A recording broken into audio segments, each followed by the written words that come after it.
Some people move drugs in prison. Some people run commissary stores in prison. Some people run an extortion game in prison. That's what I run.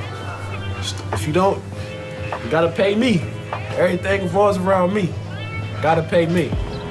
Juice Reynolds is a prison thief. Like a dude just come back from the commissary or whatever. I wait till he get in the cell right before he shut the door. I come in behind him. You know what time it is.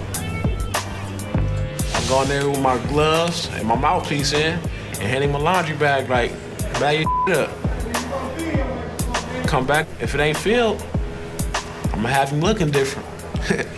Have you looking different? Fam, what's going on, man? It's your boy E.I. the King, and this is the Incarceration Podcast. Today, I'm doing a reaction video of one of the worst prisons in the state of Ohio, Ross Correctional Facility. So all the convicts from Ohio, bro, let me know in the comments, is Ross the worst prison? I know there's been a lot of arguments in the comments saying that no, it's Lebanon, it's Lucasville, it's Ross. So let me know which prison is the worst. So before we go ahead and get into this video, man, y'all do me a favor, like this video, subscribe to this channel if you haven't, and just go ahead and check out one of the worst prisons in the state of Ohio, Ross Correctional Facility. And again, all the convicts from Ohio, let me know, is this the worst prison, or is it Lucasville, Lebanon, or somewhere else? Let me know in the comments. Just go ahead and check out this video, y'all. There's dudes in the joint that got tattoos, so guys tell me what they want and then just draw it on paper, and that's like my little hustle in the joint.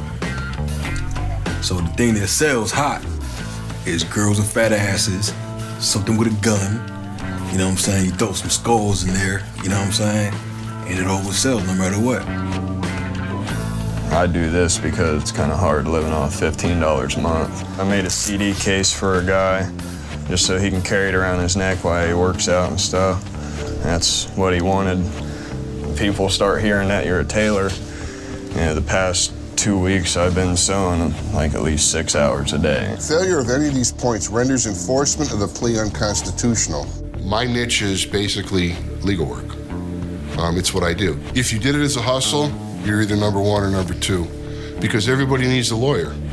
You find a jailhouse lawyer will do research and find that one flaw that'll open that door up for you. So you gotta be bulletproof in prison.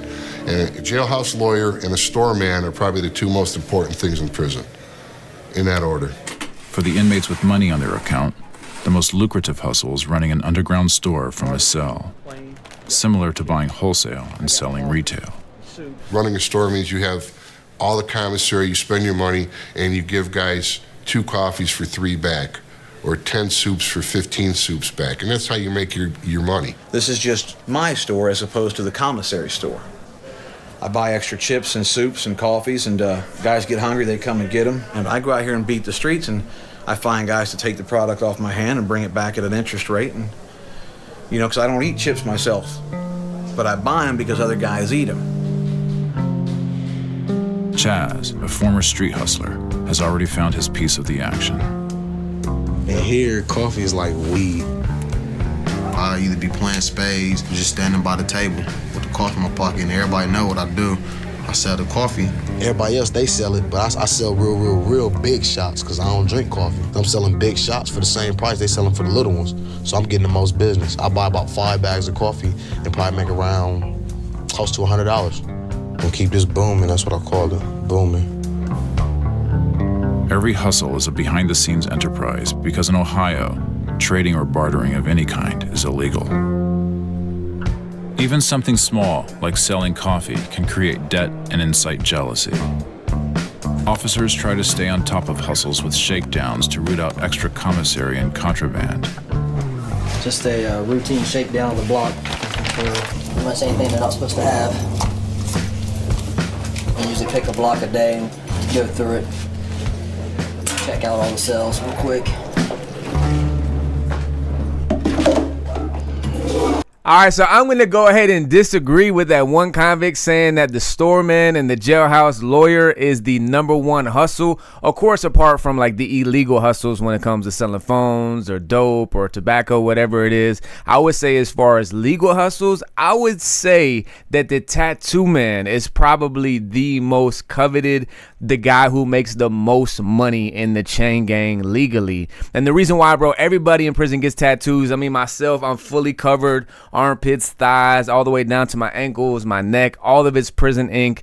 And so many people in prison, bro, just because you got so much time on your hands, everybody gets wet up. Everybody gets a whole bunch of ink done. So I would say the tattoo guy's probably the best hustle in prison because not everybody can tattoo like great. You know what I mean? There's a storeman, probably a couple storemen on average in every single dorm. And just to go ahead and give some input on that, normally what the interest is 2 for 1. So if you go to the storeman, you ain't got no money, but you're gonna get money next week or later on in the month. You want a honey bun, a bag of chips, and a soup, you know, so you owe him. Then after that, you know, 2 honey buns, 2 chips, and 2 soups. But with being a storeman, bro, there's always a lot of drama. You know, you got a lot of junkies who will borrow from the storeman so they can get their dope, but they borrow from 10 other storemen as well. So there's always conflict when it comes to the storeman. And even when it comes to like paralegals and people who are doing law work, of course, they get good money. They get like hundreds of dollars for doing people's appeals and things like that. But not that many people have that type of money to pay the law clerk or the guy who's doing law work in the prison. And also a lot of people aren't fighting their case. So I wouldn't say that's the #1 hustle. All the convicts watching, let me know, what do you think the best prison hustle is legally and illegally? And let me know what was your hustle whenever you were doing time, all the convicts watching. Despite the prison's efforts, the hustles continue, fueling the underground economy. And where there's an economy, there's also crime. Some people move drugs in prison. Some people run commissary stores in prison. Some people run an extortion game in prison. That's what I run. If you don't, you gotta pay me. Everything revolves around me. Gotta pay me. Juice Reynolds is a prison thief. Like a dude just come back from the commissary or whatever. I wait till he get in the cell. Right before he shut the door, I come in behind him. You know what time it is. I go in there with my gloves and my mouthpiece in and hand him a laundry bag like, bag your up. Come back, if it ain't filled, I'm gonna have him looking different. Have him looking different. I wouldn't say I was a bad kid, I was just adventurous. Juice Reynolds' life in crime started early. He says that at 13 he stole bikes and cars, then moved on to homes and stores. I tell them they know what time it is. Know what time it is. Open up them cash registers. Open up the safe. At 16, he was caught robbing a restaurant at gunpoint, earning himself 8 years in close security. What worked for him on the outside, he learned to bring inside the prison walls. I just kept it the same as I was on the streets. Only thing different is I don't got a gun. You know what I'm saying? I use my hands.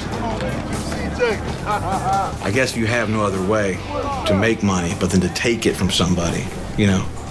Let's not glorify it and call it a hustle. I mean, a thief is just simply that. He's a thief. It's not a hard job. It's not even a talented job. And dudes like that, you know what I'm saying? They young, they don't know. Dude, they got the You know what I'm saying? These dudes don't even know how to read. You're gonna know who the thieves are. But that thief got about 3 or 4 guys, 5 guys. He might be in a gang. You know what I'm saying? So he got his gang rolling with him. There's nothing for them to do but strong arm somebody. Only the strong survive, you know what I'm saying? And I think if I was weak, somebody'd do it to me. You know, so I just, you know, I'd rather me doing it to somebody else or somebody doing it to me, you know? We all inmates. We all in here for doing something wrong, you know what I'm saying? I had no sympathy. For guys like Juice, this is just part of prison reality. Everyone has to survive, and everyone is fair game. All right, so if anybody doesn't know, the most despised type of individual, bro, in the chain gang, apart from like sex offenders and child predators and snitches, rats, things like that, are the thieves. Nobody likes a thief. But I want to clarify, there's a difference between a thief and a jackboy.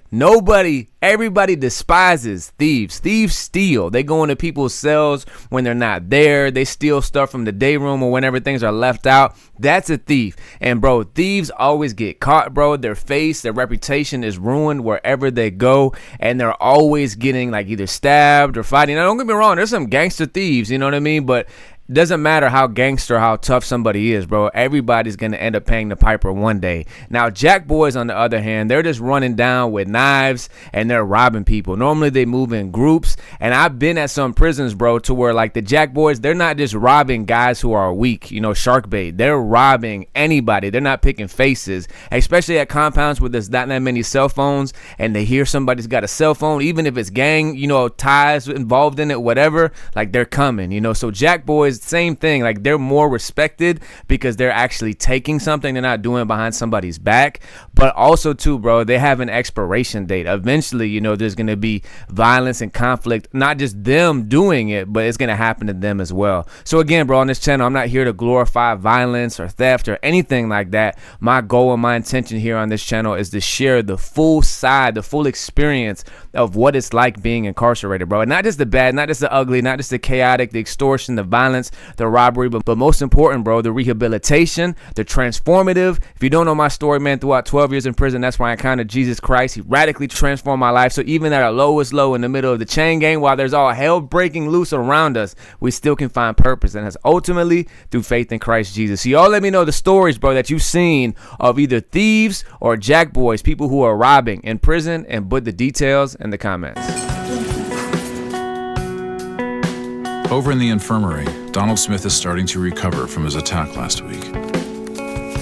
It's an ironic fate for someone who's here on an 8-year sentence for aggravated robbery. Yeah, I rob people in the street. I don't want to be that no more. I was doing dirt out there on the street. It's catching up with me. I'm here to better myself, educate myself. I know a lot of these dudes in here from the street. Like, I let them know I'm not on that stuff, man. You know, that stuff old. I know it is catching up with me. So we'll find you everywhere, you know, you do the right thing. Even out there on the street, try to do the right thing, so we'll find you. Right now, things may be looking up for him. The prison has a name of the possible second attacker, and they've brought him in for investigation. If Juice Reynolds is found guilty of the attack, the punishment could be anything from a stint in segregation to extra charges that could add to his prison time.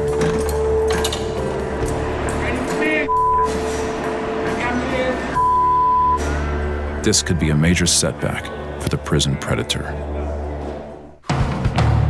All right, y'all, we're going to go ahead and stop it right here, but I'm going to go ahead and give y'all an inside look of what is the most stolen item in prison. If you guys watched the other part of this episode that was previous to this one some months back, that guy who was sitting in that medical cell who had a whole bunch of lumps on his face who was robbed, his shoes were taken from him. So I would say that shoes and radios, nowadays they don't really have radios anymore. I'm sure they probably still do sell them, but it's the tablets that are given out. I'm pretty sure almost every state, the state themselves gives the tablet to the incarcerated population. They just have to give it back whenever they get out or whatever, so they're not really bought, but those get stolen too. But I would say from like my experience in prison, I got out in 2021. We had tablets then, but we still had radios too. But I would say throughout all of my 12 years, the most commonly stolen item were shoes and radios. If you disagree with me, all the convicts, man, let me know. What do you think the most commonly stolen item was? Apart from food, like canteen and all that, what do you think the most stolen item was? I would say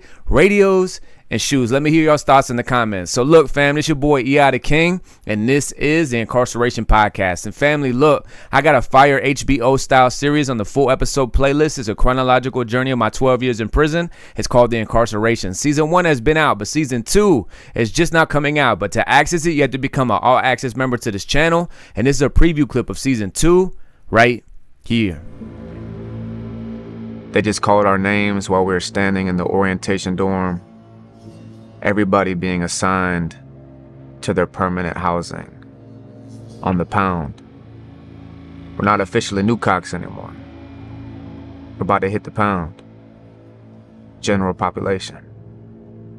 And as I shared before, of all the places to go, every dorm on the pound being medium custody, not supposed to be housed with lifers, with some jits, other kids who will never get out, and they might die in prison if they don't want to appeal and have a second chance back in society. I'm not supposed to go anywhere around or be housed with people with such charges, crimes, at that amount of time. But just like always, with my luck, where am I going? The dungeon. So me and the 3 or 4 other guys, new cocks, they let us know we're going to K3, the dungeon. Waiting in a sally port. The rest of the new cocks, they all go out of the dorm and they're all standing outside waiting in their individual lines for what dorms they're going to. And also, if you didn't know, man, I am a rapper. My artist name is EI the King. You can find my music wherever you listen to your music at. Go to my artist YouTube channel, EI the King, to check out my music videos. Follow me on Instagram, EI the King, TikTok, EI the King Official, and family. I got 3 other YouTube channels. My official artist channel, EI the King. Go check out my music videos. Real Crime Stories Unlocked, and my newest channel, Low Budget Traveling, where I'm sharing with you, all fellow convicts and everyday average American, it is possible for you and I to travel abroad internationally on a low budget. All the links are going to be at the end of this video. Go ahead and click those links. It's going to take you to my new channels. Subscribe, follow, check out the content. It's fire. And family, we're on the journey to 100,000 subs. Right now we're at 60K. I appreciate all the day one viewers and day one subscribers. If you have not yet subscribed, please go ahead and do so now. Y'all do me a favor, go ahead and like this video. Y'all do me an even greater favor, man. Y'all go ahead and hype this video. And for all the convicts watching, man, if you done time in the county jail, state prison, federal prison, you want to share your incarcerated experiences, email me at eithekingbooking@gmail.com or DM me on Instagram at eitheking_. As I interview you, I'll post your interview up on this channel. If you got a YouTube channel, social media, whatever you want to promote, I allow you to promote it throughout the interview. And y'all stay tapped in for more fire content to continue to come your way. It's your boy EI the King, and I'm out. Peace.